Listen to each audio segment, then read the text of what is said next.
impressive. But we've quadrupled over the last few months our testing capacity. As some have asked, so let me clarify too, the 50 million tests that we are distributing this month to community health centers and rural health centers, this is in addition to those 50 million tests that are being distributed. The 20,000 sites that are already up and running, this is in addition to that the president is announcing today. So I reference that, Colleen, because it's important for the American people to hear and understand we're going to continue to build. So the 500 million test kits that will begin to be available in January is the largest purchase we have done to date, and it is building on what we've done to date in an effort to make testing more free, accessible to people across the country. Go ahead. Drill down on some specifics on this 500, half a billion, if you will. Yes. We like that big number in TV. Half a billion, okay. So when can Americans expect to see these tests? Where are they coming from?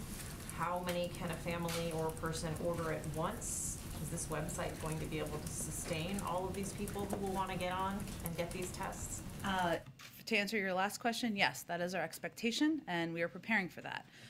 We will have more information as it is available, including what the website looks like. We will make the website available as soon as these tests are available. They will start to be available in January. And in terms of the numbers that different families can order, we are working through all those very important details right now. So Dr. Fauci said today that it's going to be a matter of a couple of weeks when we start to see a decline from Omicron. Are these tests, this batch of 500 million, going to actually make a difference in the surge that we're seeing right now, or are they coming too late for this? Well, again, our objective here, the president's objective, has been to build on the steps he has taken over the last couple of months.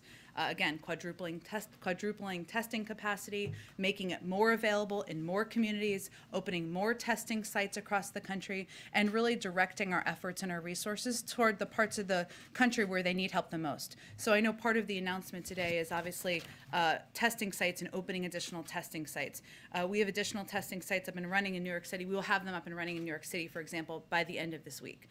Additional testing sites will come online next week as states we are coordinating with to determine logistics, scale, and timing can be finalized. And part of our effort now is also to make assessments about where additional testing sites will be needed. So we have teams out on the ground to make that assessment with governors, state leaders, local health officials who are experiencing spikes or who anticipate experiencing spikes. And that's just the testing center component where people can go and get them in person. And again, this is building on the testing capacity we've already built to date in January. But you're still seeing, sorry, last question. You're still seeing these long lines all around the country. So at the end of 2021, as we close out this year, I still have to ask, when can every American who wants to get an at-home test get one? Because they can't get one today. Well, as I just noted, one step we're taking is really surging capacity and opening these testing sites in parts of the country where they have been hardest hit. New York City is one of them. And those testing sites will be up and running in New York City by the end of this week. And we will continue to surge capacity and open additional testing sites in other parts of the country. And that is something that can happen very rapidly, and our team is ready to deploy those resources. There are still 20,000 sites across the country where people can go. There are still 50 million tests that we are distributing to rural community health centers. And we're doing this as quickly as possible. 500 million tests in January is the largest order we have ever made to date, and we're going to do it as quickly as we can, but they won't be available until January. Where are they coming from, these 500 million tests? The 8 approved by the FDA, the 8 tests approved by the FDA. No hold up in getting those, or it's going to Well, be those final approvals just went through in November, so that has been part of our ability to expand our capacity, in addition to using the Defense Production Act and our investment in $3 billion to do that. Is it possible to reduce the 10-day isolation period? Is that something that's under active consideration? I know that Dr. Fauci spoke to that briefly. That would be a decision made by our health and medical experts and the CDC, so I would certainly point you to them. We're always assessing and looking at different steps that can be taken. Go ahead, Jeff. Is the president satisfied at the speed at which all of this is happening? It was nearly 4 weeks ago over Thanksgiving vacation in Nantucket when he first talked about the Omicron variant. We've known Christmas obviously is coming for a long time, and yet these sites will not be set up until the end of this week, which is Christmas. Is he satisfied at the speed in which this is all happening? Well, what the president's promise to the American people is, Jeff, is to constantly re-examine and improve our COVID response, including testing and testing access, and always look for a way to do better. And the announcement today is an effort to do exactly that. We have taken a number of steps over the past several months, and his view is we need to do more, and we need to do it more as ambitiously and aggressively as possible. And his announcement today is a reflection of that, and should be seen as his own assessment that we should be doing more. As you know, a couple weeks ago, you stood here at the podium when there was a discussion about sending tests to people's homes, and you said, should we just send them to every American? As you've reflected on the change in Omicron here, have you reflected on your tone in that answer? Well, Jeff, I would say there's not a day that goes by that I don't leave this podium and wish I would have said something with greater context or more precision or additional information. And that day there was a lot of good questioning on testing, and during that briefing I conveyed a lot of information about our expansion of testing, about the 50 million tests that we were making available, about the 20,000 free testing sites. And should I have included that additional context again in that answer? Yes, going back, I wish I would have done that. To be clear, so people have accurate information about how it works out there, which I know is your objective as well as mine, we're making tests free and accessible without the risk of them going to waste in the home of people who do not want them. So people will go to a website, which again we will put out there in January when the information is available, and they will be able to request free tests. That's something that is a reflection of the president's commitment to continue re-examining and improving our COVID response, including as it relates to testing.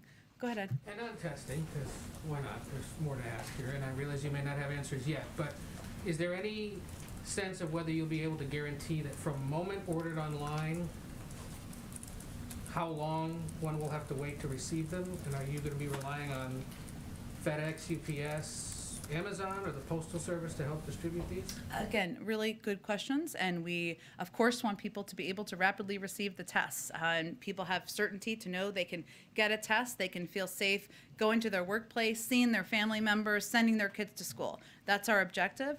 The details of how it will be distributed and the mechanisms will all be coming soon. And has there been any active discussion yet between the White House and Congress about a possible supplemental now to deal with Omicron? I realize mayors and governors are flush with cash thanks to all the legislation passed this year. But is there any discussion yet about possibly another supplemental? There's always, as you know, from covering Congress, an open line of communication with members and leadership about what may be needed, and we're always having that conversation. But right now, we believe we have the resources to get people vaccinated, to make those available, and part of what you'll hear the president convey today is how important it is for individuals to make the choice to take that step to protect themselves. Quick unrelated, we're nearing the end of a year, and in the spirit of the holidays, presidents often will announce pardons and or commutations. Should we be anticipating any by the end of 2022, or 2021, sorry? I don't have anything to preview at this time. I would just reiterate that the president has every intention of using his clemency power, and there has been some reporting which is accurate out there about looking at nonviolent drug offenders, but I don't have anything to update you on at this point in time. Go ahead, Jackie. Thanks, Jen. These 500 million tests are not getting to people in time for the holidays. And I know that you said you wish you'd rephrased your December 6th answer, but it seemed to discount at the time, which was only 2 weeks ago, the idea of sending tests to Americans at home. So what made you guys shift gears? When did that happen? And is any sort of lack of urgency in doing that sooner costing us now? I think it's important, Jackie, and I appreciate you asking the question, for people at home to understand that this has all been a building process. And that includes the approval of tests. There are now 8 available as of November. That's important because we needed enough tests to be able to tap into to get the supply. It includes quadrupling, not including the president's speech today, our testing capacity over the course of the last couple of months. It includes the 50 million tests that we made available to rural community health centers and community health centers all components that I talked about exactly on that day in the briefing. If anything, it was a lesson to me to always include the context and make sure you use every opportunity of questions you all asked to do exactly that. But today, what the president is announcing, and this is again to Jeff's question and to yours as well, to be clear, we're not sending a test to every single home in the country. We are providing an opportunity, another opportunity or ability for people to, an important one, go on a website and request a test if their preference is to get that test to their home. Not everybody will do that, but we want people who want to do that, who want to get tested, who want to request tests that way to have that ability to do. And then, obviously, this new push for testing is a big component of the strategy to combat this winter. But is there any concern that there hasn't been enough focus also on therapeutics, given that you have vaccines in other parts of the world that don't offer any protection against Omicron? We're lucky in the U.S. that Pfizer and Moderna do, but this is a virus that's spreading in all parts of the world. We saw it pop up here, and then just in 3 weeks, it's the dominant strain. You're absolutely right, Jackie. The vaccine, not the vaccine, I'm sorry, the virus does not see borders, and obviously fighting the virus, getting the virus under control is going to require getting it under control globally. Part of what our objective is, an effort from the U.S. government, is to continue to be the global supplier of vaccine doses and also a range of materials needed to produce vaccines, to treat people who are sick. That certainly is a part of our objective. Would there be a greater push to produce therapeutics? It's something like the pill that's supposed to come out and get that out with as much urgency as we're having for the vaccine. We will, of course, be focused on that, but I think it's important for people to know the best way to protect yourself is to get vaccinated and get boosted, and that is the most effective step that any person living in the United States or around the world can take, and that is what our priority is on. Real quick, one last question. You had said back in, I think it was June, that we would hear pet news on a day when it was a tough news day. And it was a late joke. But yesterday we heard about Major being rehomed, a new puppy, and a White House cat. So is this like the worst week ever for the White House? Believe it or not, Jackie, I don't have time in my schedule to coordinate with the pet folks, but the pet was a present from the president's brother. I met the pet this morning, the pet commander. We can call him by his name. And he's very adorable. He's going to bring joy to the president, the first family, to all of us probably as well. And as I think was noted by the First Lady's team, we can expect to meet the cat, a she, as I've learned, in January. Go ahead. Hey, Jen. Here in the district, and we're seeing similar numbers in a number of other jurisdictions, we're seeing all-time highs in terms of cases, not just this year, but for the entirety of the pandemic. A number of these are also breakthrough cases. We used to hear the administration talk about how rare these were, but there seems to have been a change in tone around these. Is it almost inevitable now, is that the view of the administration, that many Americans, including vaccinated Americans, will see a positive case in the next few weeks? Well, I'm going to let our medical doctors give an assessment of that. We do expect, though, and I would echo what they have said, that there to be increases of cases and increases of breakthrough cases. We are still seeing a significant amount of protection from even getting the virus, from the vaccines, from being boosted. But there will be breakthrough cases. We have breakthrough cases in the White House. I'm sure you will have them in your news organizations, and we're seeing numbers go up in New York City, in DC, and other parts of the country. What we will continue to convey, because we recognize that a lot of people are sitting at home, many of whom are vaccinated and are scared, and we want to convey accurate information to them about the effectiveness of the vaccines. And this is a very interesting chart, which is why I love charts, but this is an interesting one, that fully vaccinated, this is looking at average weekly deaths. If you look at the number of fully vaccinated versus unvaccinated, we've seen it have peaks and valleys, but it's 14 times higher for unvaccinated individuals, 14 times more likely to die of COVID than if you are vaccinated. No one wants to get COVID, but I think what the president is conveying is get vaccinated. You may have some light symptoms, you may have no symptoms. That is far preferable to being hospitalized or even worse. Can you speak to some of the protocols that are in place here Sure. in the White House? Because I think a lot of Americans have questions about if they were to test positive or in close contact, what are the protocols that they should follow? What are they in place here at the White House, especially as it relates to this individual who tested positive, who the president was in proximity to? What is their protocol, or what is the president's protocol? What is the protocol for other White House staff, others who are interacting with this individual? Well, for if somebody is a close contact, so the guidance of the CDC is if you are a close contact, you should be tested 5 to 7 days, 5 days and 7 days post-contact. We do 3 and 5 days post-contact here at the White House through PCR tests. The president has had his 3-day PCR test yesterday. He will have his 5-day PCR test tomorrow. I would also note that as it relates to our own protocols here, because we of course go over and above in a lot of ways here, every time you're going to travel with the president or even meet in the Oval Office with the president, you're required to be tested that day. So there are additional there are also regular testing protocols for others who may not be interacting with the president, and we also wear masks around the building as well. And I have a question on Build Back Better as the White House tries to look at a path forward here. On the child tax credit, it seems inevitable at this point, unlikely at least, that millions of Americans who benefited from that child tax credit, from that monthly payment, will not get that in the month of January. What is the White House's message to them?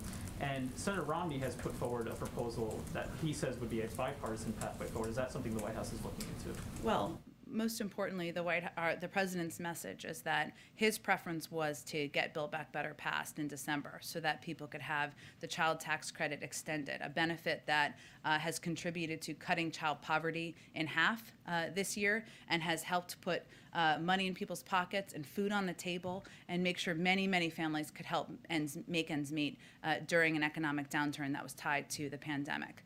And I would say on the second piece of your question, we are going to work with anybody who's interested in taking steps to lower costs for the American people, whether it's on child care or elder care or health care.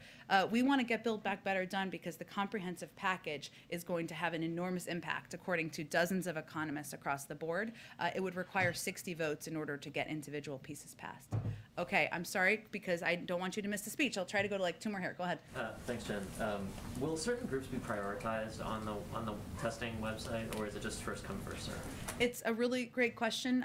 We obviously want to do this in an equitable way. That is how we have approached every element of our COVID policy, but that is part of what is being discussed and determined now. And what are the procedures that would go into place if the president did, in fact, test positive for COVID? He would follow CDC guidelines. Would he stay in the White House? Would he go to Walter Reed, or is that still undecided? I don't have any predictions of that. I think it depends on whether he would be symptomatic or not, but let's hope that's not a challenge we will be facing. Can you just quickly say whether the staffer that tested positive for the Omicron variant? Excuse me. I don't have any additional information.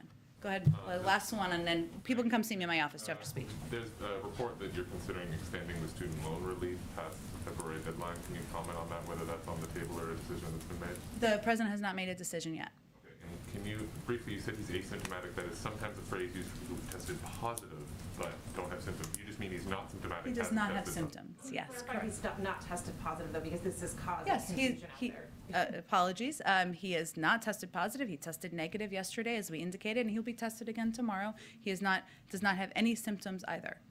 We're reporting that the FDA will authorize both the Merck and Pfizer pills. I would obviously welcome your confirmation of that if you could give it, but more realistically, can you say what role having those pills will play in the overall response? How does it change your view of tackling this with those pills in hand if they are in fact available? Well, again, I'll just preface that I'm not going to, of course, get ahead of the FDA or the process, the gold standard, as we like to say, but certainly having antivirals available is another component that will help us fight the virus, address the pandemic, help people return to a version of normal, and we will be prepared, like Boy Scouts and Girl Scouts, to ensure we are making these antivirals available to the public. All right, thanks, everyone.